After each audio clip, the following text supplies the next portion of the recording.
Nate, if you don't mind starting here with an off-the-floor question, I know you addressed it pregame, but the Pacers lost the most important person to their franchise earlier today, and I know you made the decision to wear the jacket and honor him. I'm sure it's tough as a new coach coming in the COVID era and not getting to connect with somebody like that, but can you take us through your decision to honor him in that way and what that meant to you? Well, I never had a chance to meet him either, and I've heard so many great things about him.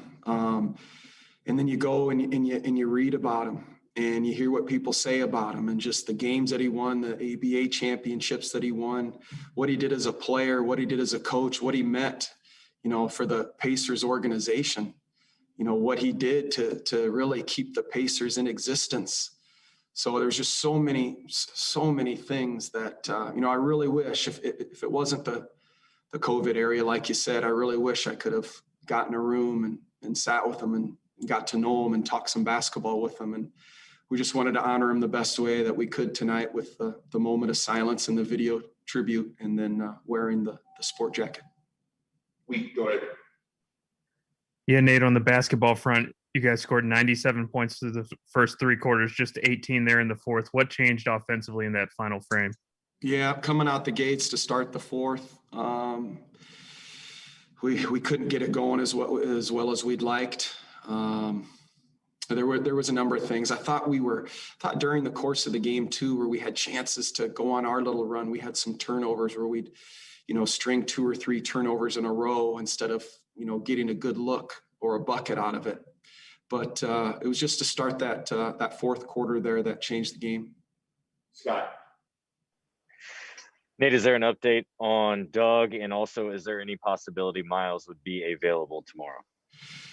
There is a possibility on Miles. I'm going to talk to him again here before we leave. I talked to him a lot, before the game tonight. And then with Doug, it was a left ankle sprain, and I'm going to go see him here shortly as well. So I'll have more updates on those two tomorrow. Anything else for Coach? All right, thank you. Good, thanks.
Sorry, Pat, start off, please. Karis, this is a really competitive game through 3 quarters. Why do you feel like they started to create some separation in the fourth there? Early in the fourth, they got some separate. I think, Paul had some tough shots early. We didn't have that defensive intensity we have through the first 3 quarters, and then offensively, we couldn't find it late, like the last 6 minutes, I think, and they took advantage of it.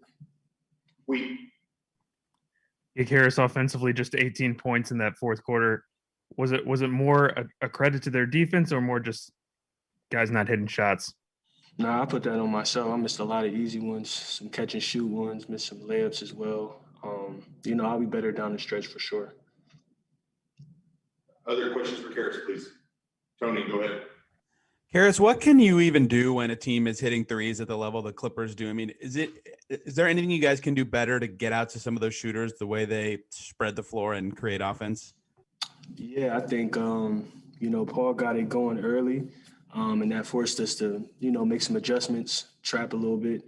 And then when you trap, there's always an open man on the weak side. So they did a great job of exploiting the matchups that, we had out there for them. I think we just got to play better one-on-one defense to start the game. Scott. Karis, I saw you talk extensively with Kenny. I'm curious what significance he has and what is your relationship like? Yeah, Kenny obviously was my first NBA coach. You know, he coached me for what 3.5 years, 4 years. You know, he's a huge part of where I am today. You know, he's like a mentor to me. I still speak to him to this day. So I'm glad he's in a situation in LA where the team's doing well, his family's doing well. So I'm happy for him. Like I said, we still speak to this day, and he's a great coach. Hopefully, he gets another opportunity soon. Other questions for Karis today? All right, thanks, Karis.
Yeah, Domas, you guys were right there with them through three quarters. What did you see as the difference in the fourth? Not much. We just didn't make shots and didn't get stops, and that's why they went away. Pat, go ahead. Domas, considering you guys had won 3 straight overall, still probably feel like you're playing pretty well. When you got a back-to-back like tomorrow's game, do you feel like it's important from a momentum perspective to avoid dropping 2 in a row after you just had won 3? Oh yeah, of course. It would have been great to win this one. Come in. Doesn't matter if it's a back-to-back. We're professionals. This is what we do. We're going to come out with energy regardless. So, yeah, it would have been great to get this one. But tomorrow, our focus is to go and get that one on the road. Any other questions tonight? Pat, go ahead again. Domas, he wasn't around much later in his career and in his life. Did you ever get the chance to interact with Slick Leonard? No, sadly, no. Anything else for Domas? All right, thanks, Domas. Thanks, guys.